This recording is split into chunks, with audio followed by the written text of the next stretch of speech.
In the last video, I talked about the zero product property, and the only way you can use that is by factoring your quadratics first. So we're going to find our factors, and then once we find our factors, we can find our zeros. If I take this first example, we can see here that we've got two terms and both terms are divisible by x. So let's factor out that x. I'm left with 12x minus 1 equals 0. What that means is that either this factor of x or this factor of 12x minus 1 must equal 0. I'm going to split that apart. So either x has to equal 0 or the 12x minus 1 has to equal 0. Now remember, that is called the zero product property that we learned about in the last video. We can see the x is already solved for, so we've got one of our solutions already. We've got 0 there. I need to solve the other one by my normal solving methods. I'm going to add 1 to both sides. I get 12x equals 1. Divide 12 for both sides, and I am going to get a fraction here. So x equals 1/12, and I'm going to add that to my solution set. And that's my final answer, is x either equals 0 or 1/12. Just leave it as a fraction. Please don't make a decimal. On this next one, we're going to take this binomial. We want to factor something out. I see I can factor the 3 out of each term. I can also factor that x out of each term. That will leave me with just x minus 3 as my factor, as my remainder. So there we go. So my two factors are 3x times x minus 3. So I'm going to split that apart. Either 3x is my factor, that has to equal 0, or x minus 3 equals 0. So those are my two possibilities. First one, I'm going to divide both sides by 3. Well, 0 divided by 3 would just be x equals 0. That's one of my solutions. Over here, if I add 3 to both sides, I get x equals 3. My two solutions, I'll write my solution set up here, is, 0 and 3.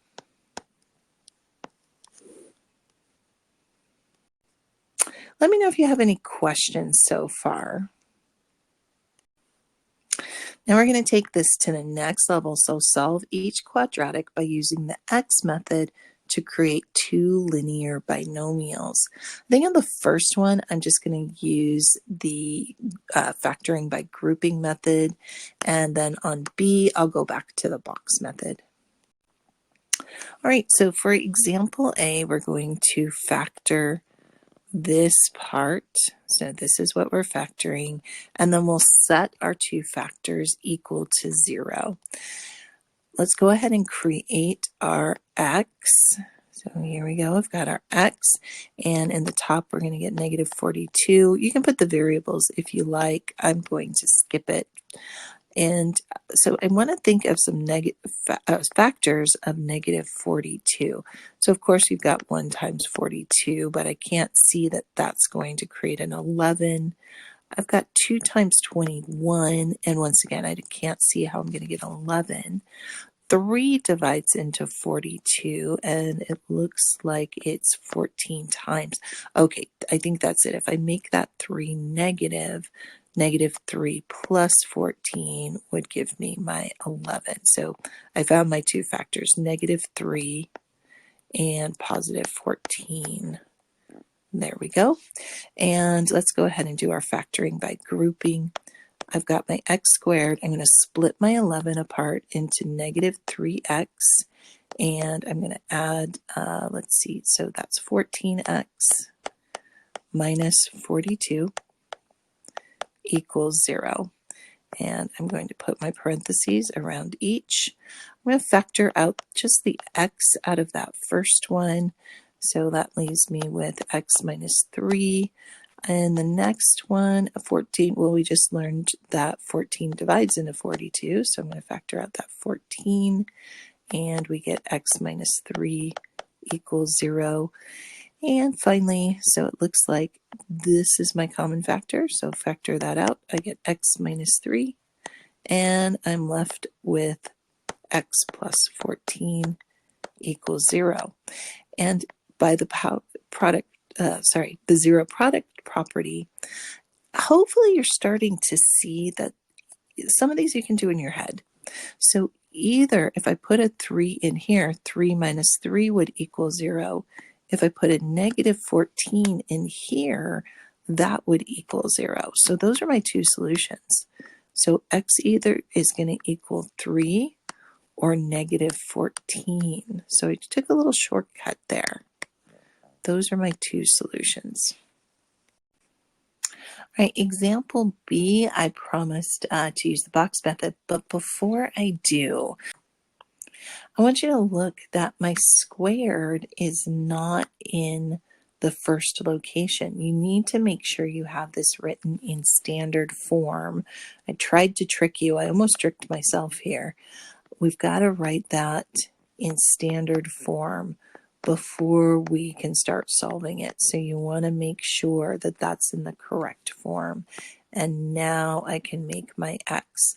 So 2 times 7 would give me 14. In the bottom, I get the 15. And I've got, let's see, so for this one, let's see, oh, I think it's just going to be 14 and 1. So that one's not too hard. Those are my two values. I'm going to go ahead, I'm going to create my box right here. And let's see, so my first term is 2x squared. My last term is 7.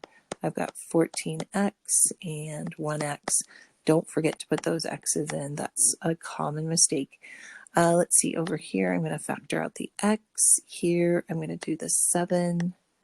And let's see, up here, I'm going to factor out the 2x. And I'm just going to have a 1. So my two factors are going to be 2x plus 1 times x plus 7. We want that to equal 0, so either one. So 2x plus 1, if it equals 0, I would add my 1 to both sides. 2x equals 1. Divide both sides by 2. And we get x equals 1/2. So, or we could have x plus 7 equaling 0. And if I subtracted 7 from both sides, and let's see, so we get x equals negative 7. My solution there is x equals 1/2 and negative 7. So those are my two answers. So these kind of quadratic questions are very common. In fact, we've got this example of a flare being fired from a ship. So I like to draw these things out.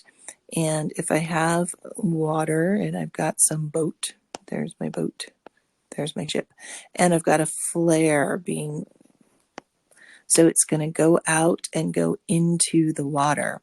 So the height is going to equal 0. So all I would do is just replace that h with a 0 and then solve like we've been solving. Whenever I see a large value like this, 104, 56, I definitely want to see if I can factor out something a little bit smaller, or to make the numbers a little bit smaller, and that's what I'm going to start with. It looks like I could factor out, I think I could factor out an 8. So yeah, so 8 goes into 16, or negative 16, 2 times. Okay, and let's see, so it goes into 104. 13 times, and then it goes into 56 7 times. So that did work really nicely. Now here's a little trick, is we can actually divide that 8 from both sides, because that's 0, it's just going to go away. Because that's 0, this is a cool trick that you can use. All right. All right, next I'm going to create my x. I'm going to do it over here. And let's see, negative 7 times, or sorry, negative 2 times 7 is negative 14. And I've got 13. Oh, look, 14. There we go, negative 14. That means my two factors are going to be 1 times 14. Since we're trying to get a 13, it makes sense that the 1 is negative, because negative 1 plus 14 would give me that 13. So those are my two numbers, negative 1 and 14. Then we're going to split this guy apart. We get negative 2t squared minus 1. So minus 1. T, I forgot the t there. So plus 14t plus 7 equals 0. And I'm going to put my parentheses around everything here. And I'm going to factor out, it looks like if it starts with a negative, you want to factor out a negative. So I'm going to factor out a negative 1t, or just negative t. That would give me 2t minus 1. And this next one, I'm going to factor out a 7. So that would also give me 2t. And that should, I'm sorry, that should have been plus 1. Let's see, plus 1, because I was factoring out that negative. So my two factors here, it's time to do a color change. So here we go. My two factors are 2t plus 1. Okay. And my other one is negative t plus 7. Okay. And we want to set both of those equal to 0. So 2t plus 1 equals 0. It's a lot of work that goes into these. Subtract that 1 from both sides. So 2t equals negative 1, and t equals negative 1/2. And right here, if we set this one, negative t plus 7 equals 0, I'm going to subtract 7 from both sides. I get negative t, or negative 1t, so let's make that a negative 1, equals negative 7. So when I divide by negative 1, I get t equals 7. Now this is my solution, because time can't be negative. So it has to be t equals 7. So the flare is going to hit the water at 7 seconds. And that would be our final answer. There's a lot to that, but that's a practical problem.